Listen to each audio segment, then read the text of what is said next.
All right, guys. So, last video for week 2, we're going to be talking about how the female hormones are impacting you. Okay. So, if we're going to be talking about female fat loss, we have to have a good understanding of, at least first understanding the female menstrual cycle. Okay. So, let's talk about it from the chemistry point of view first. Okay. So, we're going to be staying pretty much on this slide the whole time, and I'm just going to be talking about different parts of this slide. Okay. And the first thing I want you to look at here is this line here, this blue line. That's the hormone estrogen, okay? And what happens is right here is the first day, right here is like, or over to the left is the first day of menses, basically, of bleeding, right? So day 1 is when bleeding starts. And at day 1, as soon as bleeding starts, estrogen starts to rise, okay? And it starts to rise over the first 14 days. And then it starts to fall after ovulation, okay? But can you all see how estrogen here, on the left half of the graph, and that's basically how we're going to separate. We're going to separate it into 2 halves and then 4 quarters, okay? But right now we're just looking at the halves. So on the left side, the left half, you can see that estrogen is much higher compared to the orange line, which is progesterone. And the blue line, estrogen, is more dominant, basically. Yeah, it's basically more dominant than progesterone, the orange line, okay? And because there's a bigger spread there in between the 2 lines.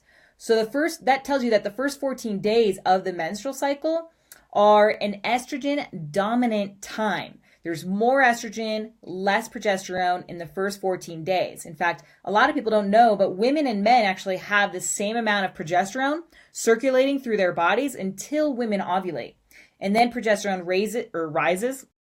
And that's really interesting. So, men have the same amount of progesterone actually as women until ovulation. And then women have this big jump in progesterone right around the 14-day mark, okay? So can you see here in the second 14 days of the cycle how progesterone, the orange line, is now above estrogen? And so hopefully everybody can see that, because the first thing you need to write down and know is that the first 14 days of the female menstrual cycle is an estrogen dominant time, more estrogen than progesterone. And the second thing you want to write down and remember is that the next 14 days, progesterone is more dominant than estrogen, okay? So now you have this sort of dual effect, right? First 14 days, you have an estrogen dominance phase, and the second 14 days, you have a progesterone dominance phase. So you might say, well, yeah, cool. Nat, why is that important? Well, it is important because estrogen and progesterone, they will determine the effects of other hormones such as insulin and cortisol. They will determine how much stress you can handle, how much carbs you can handle, how much food you can handle, all right? So, for instance, estrogen makes you more insulin sensitive, okay?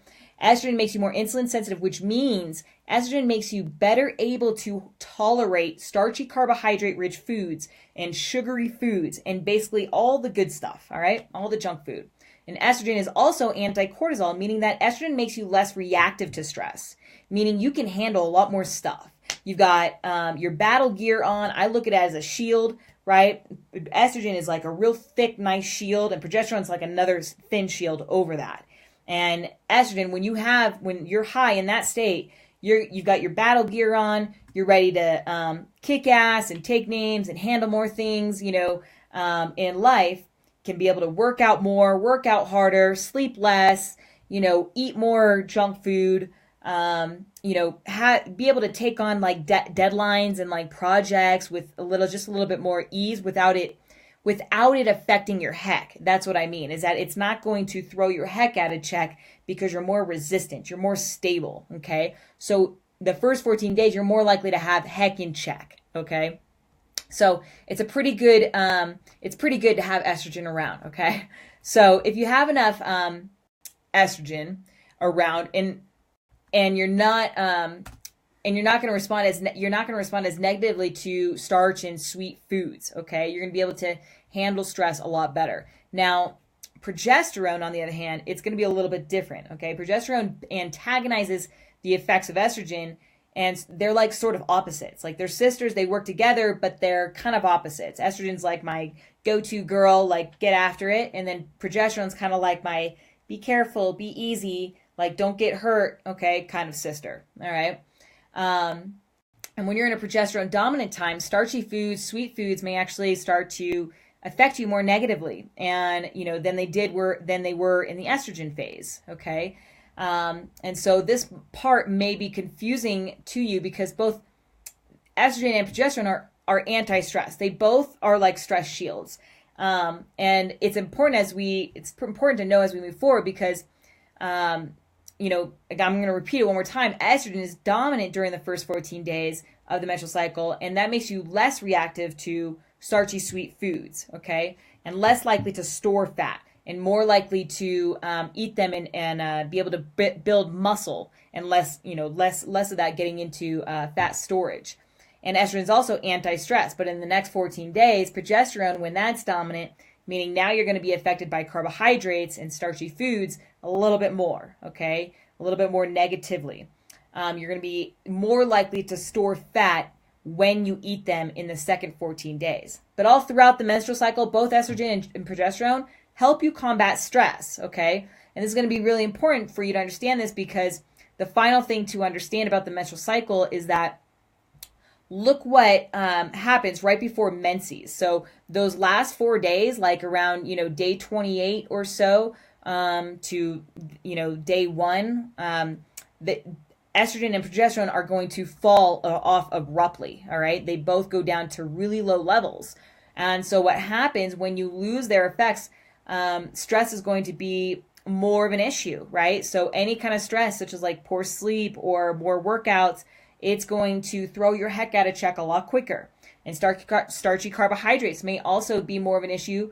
And more importantly for women, like your brain has many receptors for estrogen and progesterone. And those effects of estrogen and progesterone in the brain cause other brain changes like dopamine and serotonin, which are very mood enhancing. They play a lot in the mood factor.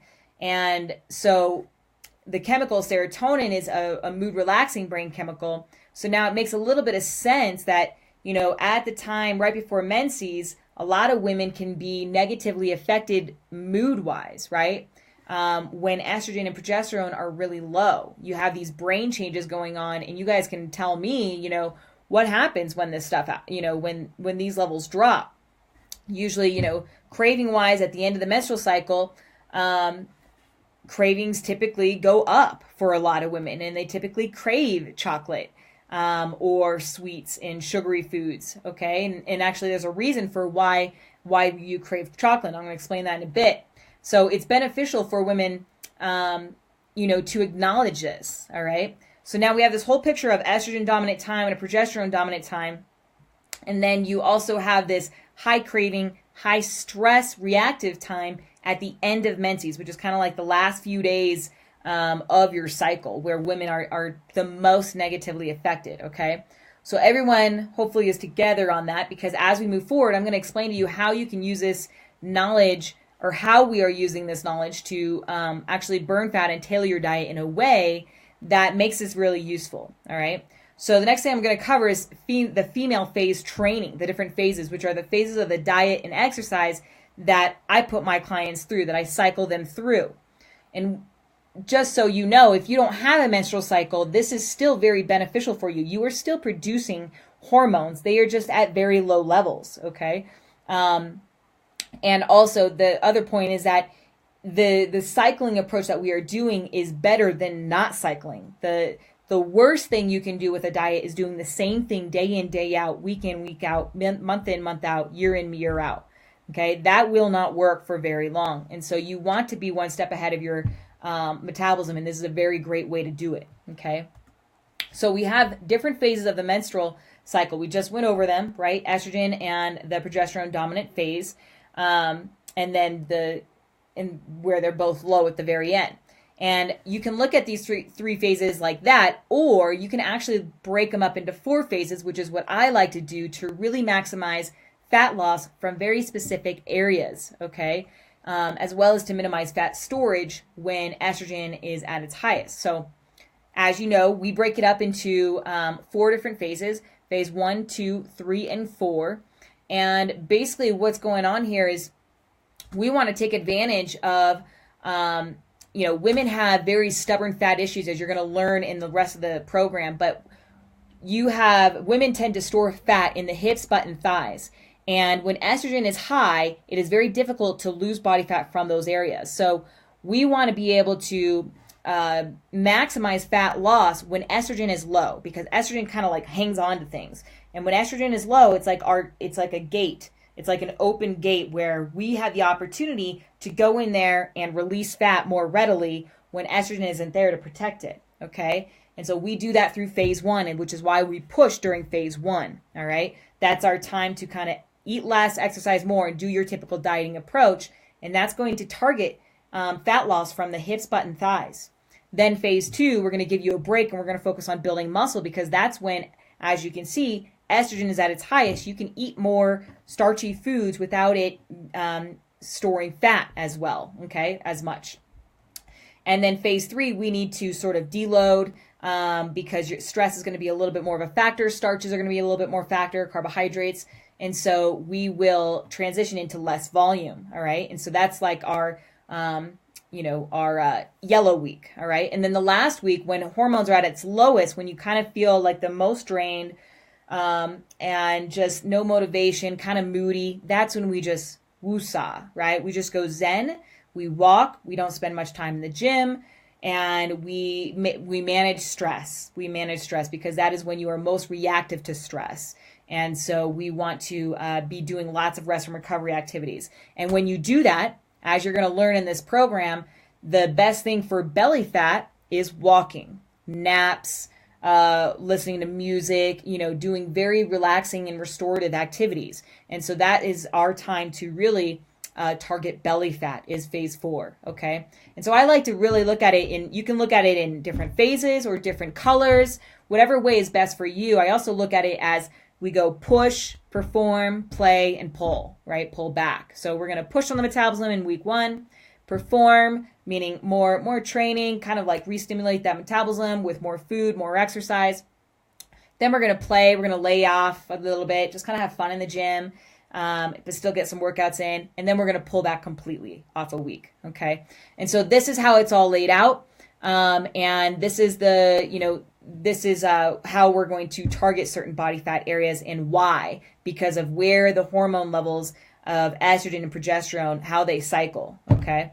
And those of you guys that don't have a cycle, you are still producing hormones through fat cells, and ovaries, but it's just to a very much lesser degree. And those of you guys that do not have a cycle or menopausal, you want to be just doing everything by pulling one workout back and going and adding in more rest and recovery activities, okay? Because you don't have the benefit of estrogen working for you anymore, all right? We don't have very high estrogen. And so those of you guys that are in menopause, either peri or post-menopause, you should be really managing your carbohydrates a lot more carefully and doing less high-intensity workouts, a lot more walking and less carbohydrates, and you will see belly fat come off from the midline, okay? And this stuff gets unbelievable results for women when they just learn to tailor their diet and exercise in this way, okay? So hopefully that gives you guys a little bit of understanding of what's going on and why, and I'll see you guys in the next video. Whoops.